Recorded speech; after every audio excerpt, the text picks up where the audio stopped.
सकाळ झाली उठायचे, अनोळखी गावामध्ये जायचे, तिथली साफसफाई करायची. जो व्यक्ती मनुष्य दिसेल त्यांना म्हणायचे, आज सायंकाळी 7 वाजता आपल्या गावात कीर्तन आहे एका महाराजांचं, तुम्ही आवर्जून या.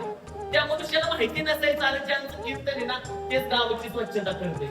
आणि संध्याकाळी 7ला गेल्यानंतर गावकरी म्हणायचे कोणत्या तरी महाराजाचं कीर्तन दिसते, चला चला चला. आणि असे 5-50 गावकरी त्या पारावर आली. कीर्तनाला कोण उभं राहायचं? हीच बळकी कपडे घातलेले गाडगे बाबा उभं राहायचे. सगळी म्हणायचे अरे काय वगळ कपडे घातल्या, आता कसं कीर्तन व्हायचं, आता जायला पाहिजे. पण त्यावेळेची लोक म्हणायचे आलो तर वेळ कशाला वाया घालवायचे, 4 शब्द ऐकू. पण ज्यावेळेस गाडगे बाबा बोलायला सुरुवात करायचे तासाचे 2 तास, 2 तासाचे 3 तास कधी व्हायचे लोकांना समजत नसायचं. त्यांच्या मुखातून निघालेले अमृतवाणी ऐकताना लोकांना असं वाटायचं त्यांच्या मुखातून निघालेला प्रत्येक शब्द ना शब्द फक्त आमच्या हिताचाच आहे. लोक त्या ठिकाणी देहभान हरपून त्यांचं सगळं ज्ञान प्राशत करायचं. कीर्तन संपल्यानंतर लोकांना त्यांची खरी योग्यता कळायची. अनेक जण लोकांची योग्यता, लोकांचं सामर्थ्य त्यांच्या कपड्यांवरून अंदाज लावतात. कपडे चांगले दिसतात बर का, जोरात माणूस दिसतोय काय नाही, जोरात पार्टी जोरात दिसते बर का. अहो एक जण म्हटलं महाराज आमच्या लाखांचं कर्ज असलं ते पण आम्ही कपडे घालतो नाही, भट्टीचे कपडे घालतो का. अहो त्या कपड्यातून लोक भुलत्यात.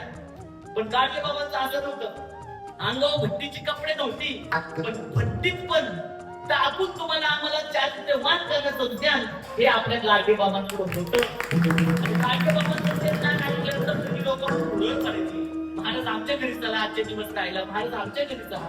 ते म्हणायचे मी ज्या देवळात कीर्तन करतो ना त्याच देवळात मी माझ्या अक्षराचे घालतो आणि दुसऱ्या दिवशी सकाळी येतो ना तुमच्या गावात, तुमच्या घरी येतो म्हणायचे.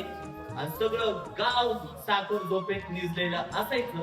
पहाटे 2-3 वाजता गाडगे बाबा आपल्या खांद्यावर गाठोडं घ्यायचं, हातात गाडगं घ्यायचं आणि त्या गावाचा निरोप घ्यायचं. ज्यावेळेस गाव अख्खं झोपलेलं असायचं आणि अनोळखी 3ऱ्या-4थ्या गावात जाऊन परत तेच कार्य करायचं. मनात कोणत्या प्रतिष्ठेची लालसा नाहीये. लोकांनी मला चांगलं म्हणावं, माझं नाव अमर्यादित ठेवावं, मला कीर्ती प्राप्त व्हावी असं गाडगे बाबांना कुठंच वाटलं नाही. पण म्हणतात ना ज्याच्या चित्ती नाही असं त्याचा पांडुरंग दास असतो. त्यांच्या मनात कोणतीच आस नसते ना, देवाचा असंच आहे. देव म्हणतो आधी काही नावासाठी काहीच करत, देव म्हणतो आता तुझं नाव मी मोठं करणार. आणि अनेक जण असं स्वतःच्या नावासाठी लिहिले काय काय काय करतात. देव म्हणतो तू किती पण कर, तुझं नाव मीच बुजावतो बघ का.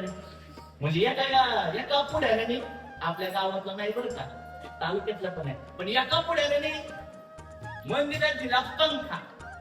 कीर्तन चालू झालं आणि महाराज कीर्तन सांगत होते.